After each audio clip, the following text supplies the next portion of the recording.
selamat sore. Kita ketemu lagi di Ngabuburit bersama Tokoh. Kali ini saya ada di depan rumah salah satu tokoh yang katanya sangat sibuk sekali untuk menangani pandemi COVID-19 yang ada di tanah air. Menurut informasi, tokoh yang satu ini hobinya kerja.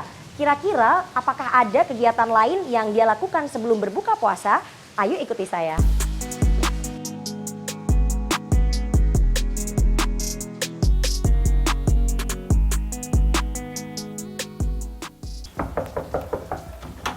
Assalamualaikum. Waalaikumsalam. Terima kasih Pak Menkes. Sama-sama Mbak Nana. Sudah menerima CNN di kediamannya. Aku bukain biar. Oh ya ampun, dibukakan lebar pintunya buat biar CNN. lebar. Ayo kita masuk dulu ya Pak ya.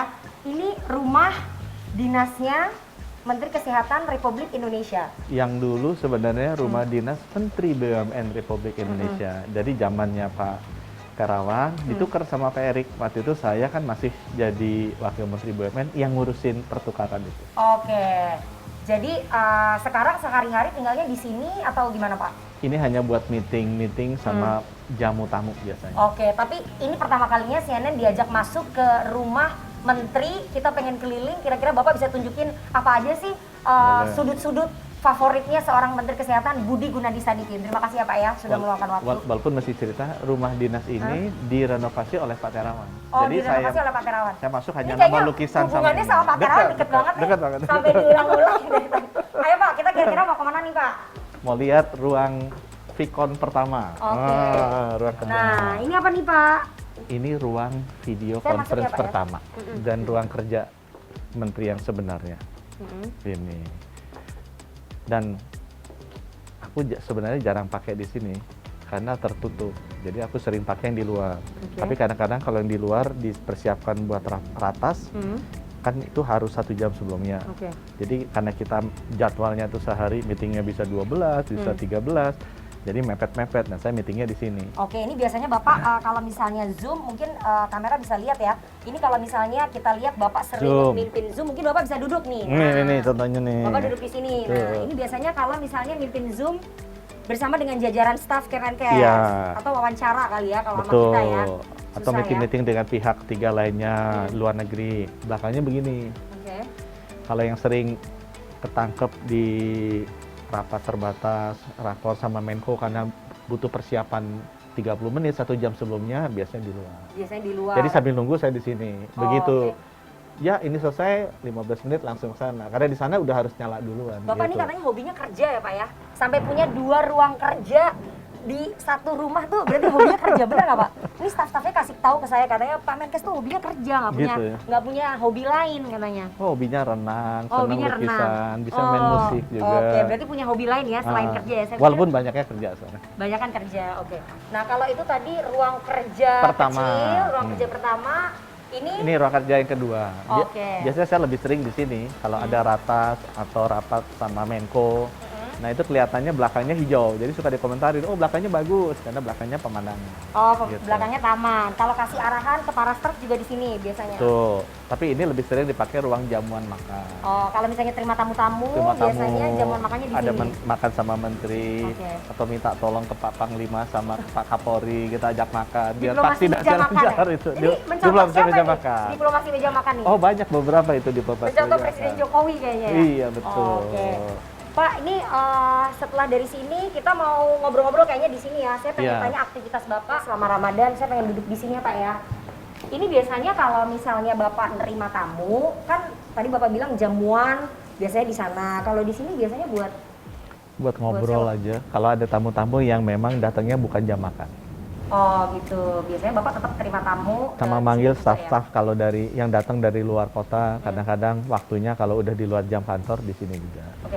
Pak Budi, kan tadi kita menggali informasi ya, Bapak tuh hobinya tuh kerja. Sampai kita tanya ke para staf, Bapak tuh hobinya kerja meskipun tadi Bapak bilang bahwa saya hobinya berenang. Terus ada beberapa hobi yang lain gitu ya. Tapi kalau aktivitas selama Ramadan yang dilakukan oleh Pak Menkes tuh sesibuk biasanya atau lebih nggak sibuk sih Pak? Saya hanya kosongin antara jam 6 sampai jam 9 sih, tapi abis itu biasanya ada lagi. Ada 2 meeting lagi sesudah jam 9. Jadi sama aja sibuknya? Tapi Ya, hanya kosong 3 jam per hari. berkurang dari 14 meeting ke 12 gitu kan 12 menit. Aktivitasnya apa Pak selama Ramadan? Sama aja? Sama aja. Paling saya cadangkan untuk sholat taraweh aja ya sesudah Isya, itu aja sih. Oke. Ini kan kita dapat informasi kalau Ramadan ini Bapak ditinggal nih sendirian katanya. Mungkin Bapak bisa cerita keluarganya pada kemana nih Pak? Kalau keluarga tokoh-tokoh yang lain kan biasanya menghabiskan Ramadan tuh bisa lebih dekat dengan keluarganya. Nah Bapak mungkin bisa cerita keluarga ini lagi pada di mana sih Pak? Sampai Bapak harus sendirian Ramadan tahun ini? Jadi anak saya yang besar itu wisuda S2-nya di Imperial College di London akhir Maret. Jadi tanggal 30 Maret. Jadi sama ibu dan adiknya bertiga pergi ke London. Untuk menghadiri wisuda itu. Saya anaknya 3 kan, 1 laki-laki, cuma dia sedang di kuliah di Harvard Business School. Nah yang 2 ini ikut, 2-duanya udah kerja. Ya, 2-duanya udah kerja, ikut ke sana. Harusnya pulangnya minggu kemarin, tapi hari Jumatnya pas saya sedang ada rapat kerja di DPR, dites sebelum terbang ya, positif. Oh istri ternyata positif. Istri positif, anak yang tua yang wisuda positif. Oke. Jadi kita pisahkan sama anak yang muda. Anak yang muda ternyata kemarin hari Senin tes positif juga. Ternyata keluarga Menteri Kesehatan aja bisa positif COVID-19 ya Pak ya? Itu berarti ada di mana-mana. Ternyata Indonesia lebih aman daripada di Inggris. Kenapa Pak? Ya buktinya di sana ya. Iya, di Selama sini di nggak Indonesia, kena ibu dan anak-anak nggak kena ya? dan selalu pakai masker sama itu. Oke. Terus apa yang paling dirindukan Pak ketika Ramadan ini biasanya bersama dengan keluarga, terus Ramadan ini keluarga harus jauh gitu. Apa sih yang paling dirindukan dari Kalau Ramadan kan oleh selalu suami kalau guys? sahur bareng-bareng, kalau buka bareng-bareng, sholat taraweh bareng-bareng. Ya sekarang sendiri aja jadinya, karena keluarga di sana. Ya paling vikon aja, dan mereka karena sakit jadi nggak bisa puasa kan, karena harus minum obat, makannya juga harus dijaga. Ya jadi vikon aja sama mereka. Bapak nggak izin sama presiden untuk nengokin Pak ke sana Pak? Apa? Saya kasihan presidennya banyak pekerjaan yang harus saya bantu. Gak enak ya Pak ya kalau ninggalin ya. Makna Ramadan bagi seorang Menteri Kesehatan Budi Gunadi Sadikin itu apa sih Pak? Kita harus memastikan bahwa teman-teman bisa ibadah yang muslim ya, dan khususnya bisa mudik setelah 2 tahun nggak bisa mudik, tetap dalam kondisi sehat dan balik dari mudik juga sehat. Bapak Presiden benar-benar titip ya bahwa kalau bisa udah 2 tahun umat Islam itu sulit melaksanakan ibadah puasanya dan sudah juga tidak mudik. Nah kali ini kita usahakan insya Allah lancar ibadah puasa dan mudiknya. Tetap ya, saya tanya makna Ramadan, Bapak tetap hubungannya sama kerja, tapi makna Ramadan seorang Budi Gunadi Sadikin itu apa sih Pak? Makna Ramadan bagi Bapak itu dari kecil yang mungkin Bapak nggak bisa lupa gitu. Di luar kerjaan ya? Di luar kerjaan Pak, iya. Ya Ramadan itu kan membuat kita membersihkan diri kita kembali. Menyadarkan kita bahwa ada saat-saat di mana kita harus hidup lebih dekat ke ilahi. Dengan adanya bulan Ramadan ini, biasanya kita lebih banyak beribadah. Ingat lagi ke beliau yang sudah menciptakan kita, gitu ya. Dan juga membersihkan diri kita, ya mudah-mudahan hidupnya jadi lebih baik. Dan sebagai Menteri Kesehatan yang penting lebih sehat juga. Karena biasanya pasti turun, ya 3 kilo, 4 kilo, 5 kilo, sehingga pasti turun badan ya, kalau jadi puasa lebih ya. sehat. Kalau orang-orang lain biasanya naik Pak berat badan, kalau Bapak pasti turun ya? Pasti turun, semua orang lain juga turun. Kan sekarang nggak boleh buka bersama Bapak Presiden, pasti turun. Nah kalau misalnya kayak gitu, kita pengen tanya tips sehat selama Ramadan ala Menteri Kesehatan ini apa? Yang penting makannya cukup. Dan kalau buka, jangan buru-buru makan kenyang. Karena nanti nggak turun-turun beratnya. Padahal Ramadan itu bagus, orang Indonesia tuh banyak yang diabetes dan obesitas. Jadi penting sekali untuk kita menggunakan kesempatan ini untuk bisa mengurangi obesitas. Yang kedua, tetap harus berolahraga. Tetap harus berolahraga. Bisa sesudah buka, ya atau misalnya pagi-pagi masih mau jalan, seenggaknya 30 menit deh. Yang lebih ringan dibandingkan olahraga yang sebelumnya, tapi tetap aktivitas fisik itu harus dijaga. Dengan kepadatan pekerjaan Bapak, meeting yang tadi dari kalau bukan bulan Ramadan 14 tapi di bulan Ramadan jadi 12 cuma berkurang 2, olahraganya selama Ramadan kapan Pak kira-kira? Ini saya sekarang lagi batuk jadi nggak bisa. Biasanya sih habis buka. Habis buka Habis biasanya. buka. Olahraganya apa Pak biasanya? Saya senangnya berenang ya. Jadi habis Kadang-kadang buka lari. kemudian langsung berenang atau lari gitu ya. Ini sebenarnya kita pengen ngajakin Bapak lari ya di komplek, tapi karena cuaca kurang baik jadi kita nggak jadi olahraga bersama. Nanti next kita olahraga bersama. Nah setelah ini saya pengen tanya ke Bapak apa menu favorit dari keluarganya Pak Menteri untuk menu sahur, buka dan juga lebaran. Nanti kita sama-sama sambil nunggu berbuka puasa kita ngomongin yang sekali lagi hobi Bapak juga soal kerjaan karena banyak hal yang harus Bapak jawab juga. Tapi setelah ini ya Pak ya. Jadi yang penting apa, masyarakat mesti kompak dan masing-masing baik kaya, miskin, orang Aceh, orang Papua, kerja bareng-bareng bersama-sama ngatasin pandemi ini supaya bisa melampaui badai ini dan selamat. Jadi yang penting apa, masyarakat mesti kompak dan masing-masing baik kaya, miskin, orang Aceh, orang Papua, kerja bareng-bareng bersama-sama ngatasin pandemi ini supaya bisa melampaui badai ini dan selamat.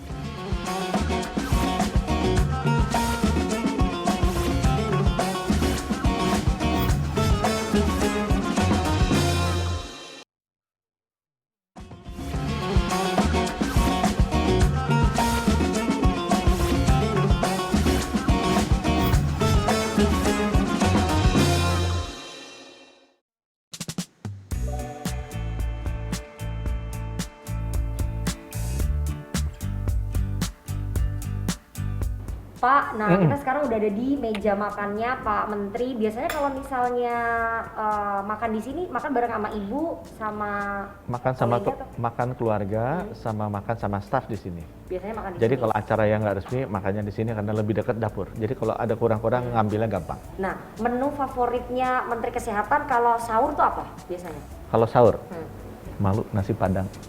Sahur emang ada nasi padang yang buka Pak jam segitu? Enggak dipesan duluan kan kita Oh, taruh dipesan kita duluan. ngetin. Tapi Karena itu makannya kenyang. Oke, tapi kan itu santan Pak, nggak apa-apa Apa? ya Pak? Enggak apa-apa juga tuh. Tapi ada olahraga nanti kan. Oh, Oke, jadi kalau sahur biasanya Benar. makannya nasi padang. Kita senang nasi padang. Tapi kalau ada yang lain juga nggak apa-apa. Yang penting masakan Indonesia aja. Kalau masakan Barat nggak suka saya. Oh, masakan barat nggak suka ya? Hmm. Kalau misalnya pas buka menu favoritnya Pak Budi apa?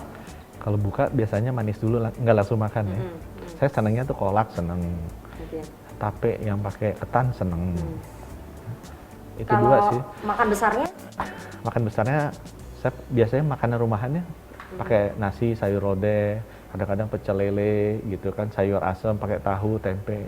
Ini hari ini menunya sop buntut, katanya ini salah satu menu kesukaannya menunya Pak Budi. saya ada dua yang saya seneng, yang daging, sop buntut sama sate. Jadi sop buntutnya, tapi sop buntut itu ya yang apa, Bogor kafenya yang dulu di Borobudur tuh. Sekarang kan udah ada di SCBD. Nah, itu saya Oke. senang. Sama sate di Santa tuh ada yang saya senang. Jadi itu biasanya kalau setiap puasa harus selalu ada. Pasti dalam bulan puasa tuh ada sate atau sop buntut gitu. Oke. Kalau pas Lebaran menu apa yang biasanya disiapkan oleh istri Pak untuk Pak Budi dan juga keluarga? Lontong sayur. Lontong sayur. Lontong sayur tuh selalu loh. Karena kita senang banget sama lontong sayur. Kadang-kadang ada gudeg gitu ya. Tapi yang paling pasti lontong sayur. Oke. Pengalaman Lebaran yang dari kecil misalnya Bapak tuh nggak pernah lupa ya, kalau misalnya dulu kalau Lebaran kan kita suka dikasih angpau sama orang tua. Nah pengalaman Lebaran yang paling nggak bisa Pak Budi lupakan tuh apa sih? Justru waktu kecil ya. Waktu kecil kan kita lebarannya di Garut biasanya. Nah itu selalu nggak pernah tidur tuh 3 hari 4 hari menjelang lebaran. Dan kita selalu main kartu. Jadi main kartu sampai malam gitu kan. Kemudian pas lebaran biasanya di Garut tuh ada es goyobot, terkenal banget tuh di sana. Nah kita beli pas lebaran udah nunggu tuh manisannya bukanya itu. Sampai sekarang saya masih inget. Dan si nenek saya kan pinter masak pepes ya. Oh ya, saya juga sebenarnya seneng tuh pepes. Pepes apa biasanya kalau orang Oh, Sunda pepes biasanya ikan. pepes ikan, Pepes ikan. ayam, Pepes gitu ikan, ya? lebih pepes ikan. Cuma pepes ikan agak susah nyari di Jakarta. Ada sih di beberapa toko ya. Tapi pepes itu, aduh, yang namanya nenek itu masaknya enak sekali. Kalau dengan sekarang kan anak-anak semuanya di luar ya, anak-anak Pak Budi kan udah besar, semuanya kuliah di luar.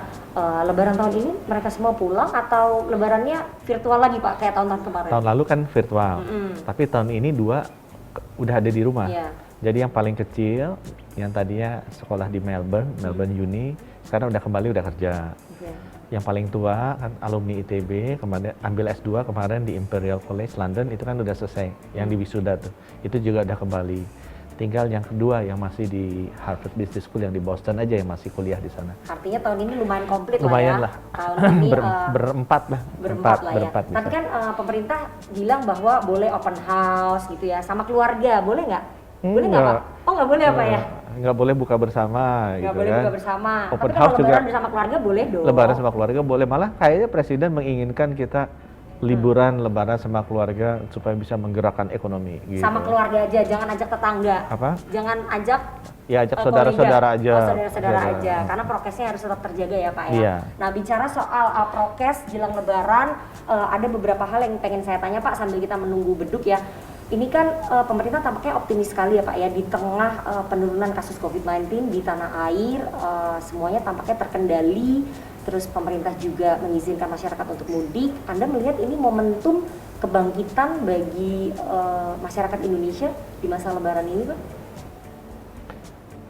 Dalam sejarah umat manusia, semua pandemi itu pasti berubah menjadi endemi. Oke. Mulai dari yang abad 13, abad 15, abad 19. Jadi kita harusnya percaya bahwa nanti pasti akan selesai pandemi ini. Yang nomor dua, pandemi jadi endemi itu terjadinya kenapa? Atau kapan? Nggak tahu tuh, ada yang 1 tahun, ada yang 3 tahun, ada yang 5 tahun kalau kita lihat dalam sejarah ya. Tapi itu terjadi kalau selain penyakitnya sudah menurun penularannya, tapi masyarakatnya juga sudah siap dan tahu bagaimana menghadapinya. Jadi kalau sekarang, dulu kalau kena demam berdarah kemungkinan matinya tinggi, karena kita nggak tahu mesti ngapain ya. Sekarang kalau kena demam berdarah ya biasa-biasa aja sih, yang penting kita ke rumah sakit, infusnya cukup, kadang-kadang dikasih jus jambu gitu ya, supaya ini yang naik lagi, trombositnya naik lagi. Nah itu yang saya lihat sudah terjadi sekarang. Orang kalau kena COVID bukan sesuatu yang mengerikan, dia udah tahu. Oh udah saya di rumah aja deh, istirahat, vitaminnya yang banyak gitu ya. Udah tahu protokolnya. Udah tahu ya. protokolnya, Udah tahu nggak kemana-mana. step-by-stepnya tuh harus ngapain, nggak sepanik dulu. Jadi nggak usah programnya dari pemerintah, gitu. Tapi masing-masing individu sudah bisa menjaga protokol kesehatannya sendiri dan udah tahu caranya gimana. Artinya itu momentum kebangkitan dong. Iya, itu artinya transisinya itu sudah mulai terjadi. Dan kalau itu terjadi, itu bukan hanya momentum kebangkitan, aku rasa itu hadiah ulang tahun terbaik Hadiah buat ulang tahun Indonesia terbaik 17 Agustus 17 Agustus nanti ya. Mungkin nanti akan ada pengumuman ya dari Pak Presiden, kita menuju ke fase. Nah, ujiannya lebaran ini. Oke, ujiannya lebaran ini. Kalau lebaran ini kemudian 2 minggu, 3 minggu, 4 minggu nggak ada apa-apa, nah alhamdulillah. Kalau kita berkaca kan pada lebaran 2 tahun berturut-turut ini selalu ada peningkatan kasus ya Pak ya. Setelah lebaran yang tahun lalu kita lihat bahwa sebegitu cepat naiknya kasus varian Delta di tanah air setelah lebaran. Untuk yang tahun ini melihat tadi masyarakat sudah tahu step by stepnya, masyarakat sudah tahu apa yang harus dilakukan ketika kena COVID. Anda melihat pemerintah optimis bahwa tidak akan ada lonjakan kasus setelah lebaran ini Pak? Kita kan belajar. Dulu kita duga bahwa kenaikan kasus terjadi karena acara keagamaan besar yang menyebabkan mobilitasnya tinggi seperti lebaran dan tahun baru. Tapi ternyata ada tambahannya lagi yang lebih signifikan dari itu. Varian baru. Jadi waktu Januari 2021 kita naik ya. Sebenarnya selain Nataru, itu ada varian Alpha masuk ke situ. Juli misalnya naiknya tinggi sekali, Juni, Juli. Itu selain lebaran, itu ada varian Delta. Nah sebenarnya Nataru sekarang, itu nggak naik tinggi. Januari itu nggak naik tinggi kita. Tapi Malah ada flat. varian Omicron. Omicron ada tapi naiknya Februari. Jadi artinya apa? Lonjakan kasusnya bukan disebabkan oleh liburan Nataru. Lonjakan kasusnya disebabkan oleh Omicron. Dan itu kita lihat di semua negara lain. Varian baru yang paling menentukan lonjakan kasus. Nah sekarang kita lihat yang paling baru kan BA2 tuh, yang bikin Inggris naik, Cina naik, Hong Kong naik ya. Di Indonesia udah BA2, udah dominan BA2. Jadi dengan BA2 pun kita sudah turun. Dan nggak ada varian-varian baru sekarang yang memang memiliki transmissibility seperti Delta atau Omicron. Artinya jadi harusnya, optimis dong. jadi kita agak optimis. Kalau tidak adanya varian baru yang masuk, artinya lonjakan kasus juga kemungkinan besar tidak akan terjadi. Setelah lebaran. Walaupun kita ada acara besar yang namanya lebaran. Oke. Pak, ini kan salah satu strategi yang dipakai oleh pemerintah pada masa Lebaran ini mensyaratkan vaksin dosis ketiga ataupun vaksin booster sebagai syarat bagi pemudik yang akan melakukan perjalanan ke kampung halamannya masing-masing. Padahal kita tahu Pak, angka capaian vaksin booster kita ini belum cukup tinggi kalau dibandingkan dengan vaksin dosis 1 dan juga vaksin dosis 2. Ini sebetulnya ingin menekan angka pemudik, ini strategi supaya menahan orang mudik atau apa sih Pak? Ini strategi agar boosternya digunakan. Oke. Karena sama seperti waktu itu lansia agak susah kita suntikan. Kita bilang kalau mau masuk mall harus udah 1 dosis atau 2 dosis. Nah itu kan mempercepat vaksinasi ke lansia. Kenapa? Karena lansia itu pengen ajak cucunya ke mall. Oke. Jadi memang Indonesia itu unik ya. Ada memang pendekatan-pendekatan yang mungkin nggak terlalu saintifik, tapi secara sosial memang lebih kena. Nah contohnya seperti di sini. Begitu itu mudik dibilangin, langsung booster naik.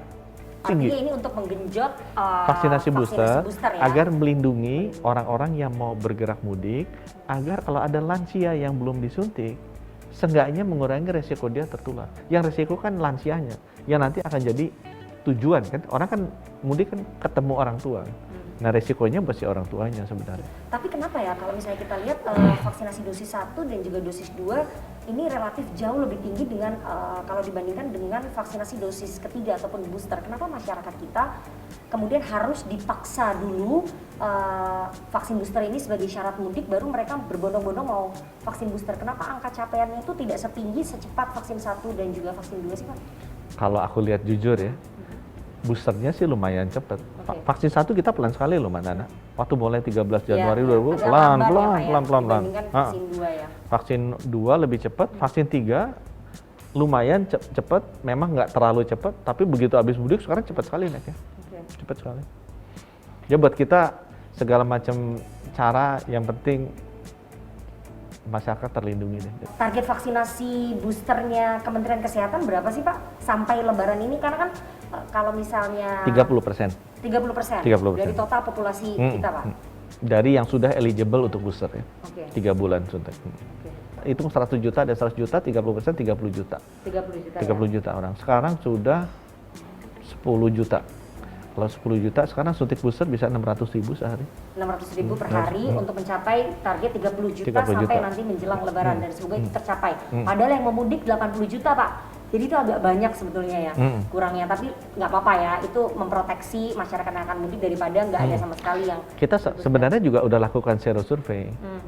Jadi saya sebelum Lebaran yang bikin saya yakin, kita sero survei lagi.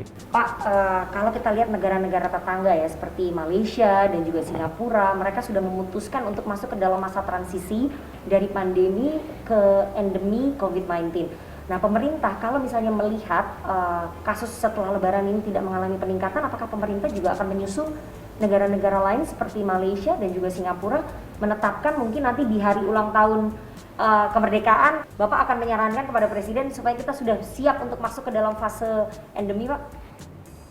Setiap negara beda-beda ya. Dan kalau saya lihat beberapa negara yang declare bahwa atau menurunkan protokol kesehatannya, itu kasusnya tinggi-tinggi juga, lebih tinggi dari Indonesia. Jadi saya beruntung karena Bapak Presiden mengambil sikap yang hati-hati. Which is menurut saya penting lah, lebih baik kita majunya 10 langkah, jangan kita lari 100 langkah, kemudian jatuh mesti mundur lagi 10.000 langkah gitu kan. Itu kejadian beberapa kali. Jadi ujiannya memang Lebaran ini. Kalau Lebaran ini baik, kita bisa jaga, saya usulannya waktu itu 6 bulan deh. Ya bisa 3 bulan sampai 6 bulan ternyata tidak ada varian baru dan lonjakan apa-apa. Artinya memang kondisinya sudah kondusif untuk kita dorong ke protokol kesehatan versi endemi. Oke, tapi masyarakat kita udah siap belum sih menurut pengamatan Bapak di lapangan? Masyarakat Indonesia ini sudah siap belum untuk masuk ke dalam fase endemi? Teman-teman banyak yang ngomong gitu. Masa Indonesia udah siap belum sih menghadapi badai pandemi ini? Aku bilang masyarakat Indonesia tuh nenek moyangnya pelaut, gitu kan? Ya lagu ya Pak. Karena pelaut itu mereka udah tahu kalau menghadapi badai itu pilihannya cuma 2, either dia turunin layar balik karena takut, atau dia kembangin layar justru dengan adanya badai itu mempercepat dia sampai ke tujuan, cuma mesti jago aja nyetirnya. Dan nenek moyang kita terkenal karena berani ambil opsi yang kedua. Jadi Nah, masyarakat siap nggak nih? jadi Jawabannya cuma seperti ada politisi kondisinya, nih, Pak. cuma ada kondisinya, cuma Oke. ada kondisinya. Nah sekarang gimana caranya dia bisa selamat nembus badai? Yaitu harus bekerja sama, Oke. menyingkirkan lengan baju, semua bekerja karena itu satu kapal. Kalau satu kapalnya bocor ya kita tenggelam bareng-bareng. Jadi yang penting apa, masyarakat mesti kompak dan masing-masing baik kaya miskin, orang Aceh, orang Papua Semua harus kerja bareng-bareng bersama-sama ngatasin pandemi ini supaya bisa melampaui badai ini dan selamat. Dan mereka juga sadar nggak ada pelaut yang tangguh kalau nggak pernah menghadapi badai. Iya. Jadi kita percaya dengan adanya badai pandemi ini, bangsa kita, negara kita nanti akan jadi lebih tangguh. Dan ada lagunya juga itu, badai pasti berlalu. Badai pasti berlalu, lagunya almarhum Chrisye ya. Gitu. Semoga setelah ini kita akan mendengar nanti masukan dari Pak Menteri Kesehatan kepada Presiden untuk segera mengumumkan apakah kemudian Indonesia benar-benar siap untuk masuk ke dalam fase endemi COVID-19. Tapi setelah Lebaran ini kita lihat ada peningkatan kasus atau Betul. tidak. Semoga nggak ada ya Pak ya. Doa, Semoga insya sekali lagi Allah badai ada. cepat berlalu. Betul. Udah mau azan maghrib Pak, kita mau buka puasa bareng. Sesuai menu kesukaannya Pak Budi, saya pengen cobain ini sop buntutnya nggak mungkin masak ya Pak ya, ini pasti beli karena ibu nggak ada. Itu. Ya kita Jadi cobain kita sama-sama ya Pak. Terima kasih. Oke, terima kasih Iya. Pak Budi sudah menerima CNN Indonesia pada hari ini di acara Ngabuburit bersama Tokoh. Kita nanti akan ngobrol-ngobrol lagi, kita mau buka puasa sama-sama. Nah pemirsa, itu tadi perbincangan saya dengan Menteri Kesehatan Republik Indonesia Budi Gunadi Sadikin, dan kita akan buka puasa terlebih dahulu. Sampai jumpa di Rumah Tokoh berikutnya di Ngabuburit bersama Tokoh.